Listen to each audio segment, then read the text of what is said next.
2 जून 2023 रात के करीब 7 बजे थे और सभी यात्री खुशी के साथ ट्रेन में यात्रा कर रहे थे। तभी उड़ीसा के एक छोटे से गांव के पास 3 ट्रेनों के साथ कुछ ऐसा हुआ कि अगले कुछ सेकंड में सब कुछ तबाह हो गया, जो भारत के रेल इतिहास में आज तक नहीं हुआ था। करीब 300 से ज्यादा लोग एक ही रात में एक ही जगह मौत की नींद सो गए। लेकिन सवाल यह है, क्या यह सच में एक हादसा था या कुछ और? इस वीडियो में 3 सवालों के जवाब मिलेंगे जो उस रात से आज तक अधूरे हैं। पहला, आखिर उस रात हुआ क्या था जिसका सच आज भी लोगों से छुपा हुआ है?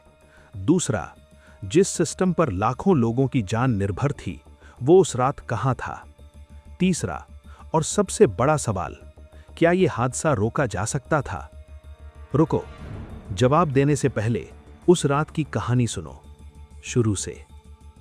2 जून की शाम देश के अलग अलग कोनों से हजारों लोग ट्रेन में बैठे थे। कोई घर जा रहा था, कोई नई नौकरी पर, कोई बच्चे के जन्मदिन पर, कोई बस कहीं जा रहा था। उनमें से एक थी शालिनी, उड़ीसा के एक छोटे कस्बे की लड़की। कोलकाता में नर्स की नौकरी करती थी। उस रात वो पहली बार अकेले घर लौट रही थी। माँ से फोन पर बात हुई थी, खाना खाया, ट्रेन में हो? शालिनी ने जवाब दिया, हाँ माँ, पहुंचती हूं। वो उसकी माँ से आखिरी बात थी। उस रात 3 ट्रेनें उसी रूट पर थीं। पहली कोरोमंडल एक्सप्रेस, चेन्नई से कोलकाता, करीब 1200 यात्री। दूसरी यशवंतपुर हावड़ा एक्सप्रेस, बेंगलोर से हावड़ा। तीसरी एक मालगाड़ी, चुपचाप लूप लाइन पर खड़ी। तीनों एक ही जगह की तरफ बढ़ रही थीं और किसी को नहीं पता था कि अगले कुछ मिनट में ये तीनों। रात के करीब 7:20 कोरोमंडल एक्सप्रेस बहानागा बाजार स्टेशन के पास पहुंची। सिग्नल था हरा, मतलब आगे जाओ। ड्राइवर ने सिग्नल देखा, ट्रेन आगे बढ़ी। लेकिन यहीं पर वो हुआ जो नहीं होना चाहिए था। ट्रेन मेन लाइन पर नहीं गई, वो लूप लाइन पर चली गई, जहां वो मालगाड़ी खड़ी थी। कोरोमंडल एक्सप्रेस 128 किलोमीटर प्रति घंटे की रफ्तार से उस मालगाड़ी से जा टकराई। टक्कर इतनी जबरदस्त थी कि कोरोमंडल के डिब्बे हवा में उड़े और पड़ोसी पटरी पर जा गिरे। वही पटरी जिस पर यशवंतपुर हावड़ा एक्सप्रेस आ रही थी।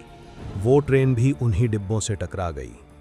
एक के बाद एक 2 मिनट के अंदर 3 ट्रेनें, एक ही जगह, तबाही। लेकिन असली सवाल अभी बाकी है।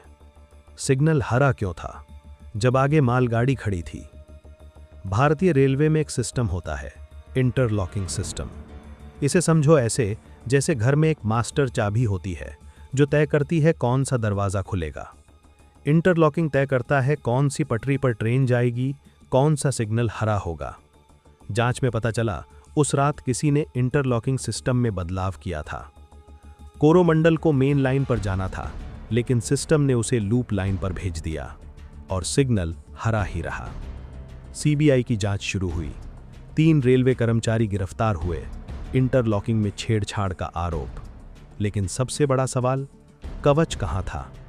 कवच, भारतीय रेलवे का वो सुरक्षा कवच जो ऑटोमेटिक तरीके से ट्रेन रोक सकता था टक्कर से पहले। उस रूट पर कवच लगा ही नहीं था।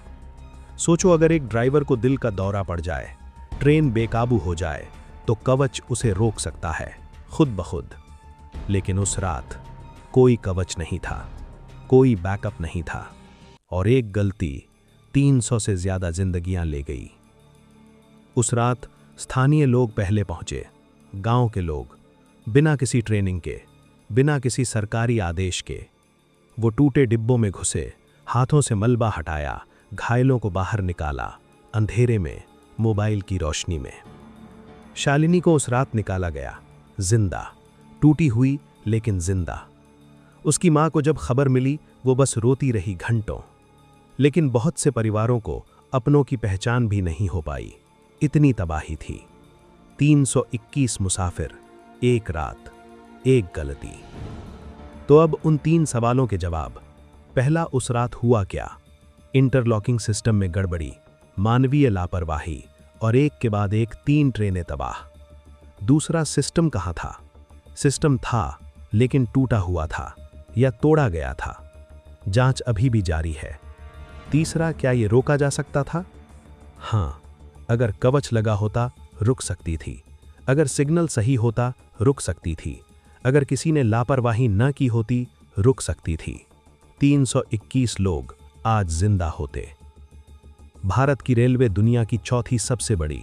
रोज 2 करोड़ से ज्यादा लोग सफर करते हैं, हर रोज अपने अपनों पर भरोसा करके कि घर पहुंचेंगे। और उस भरोसे की कीमत एक रात में 300 से ज्यादा लोगों ने चुकाई। शालिनी उस दिन तो ठीक हो गई, लेकिन उस रात उसने अपने पैर खो दिए। वो फिर ट्रेन में बैठती है क्योंकि उसके पास कोई और रास्ता नहीं है। लेकिन जब भी ट्रेन किसी स्टेशन पर रुकती है, वो खिड़की से बाहर देखती है और एक पल के लिए उसे वो रात याद आ जाती है। उस रात जो 321 लोग गए, वो वापस नहीं आए। उनके परिवारों के लिए हर रात वही रात है। सवाल ये नहीं कि हादसा कैसे हुआ, सवाल ये है कि अगली बार रोकेंगे या नहीं। और ये जवाब अभी तक किसी के पास नहीं है।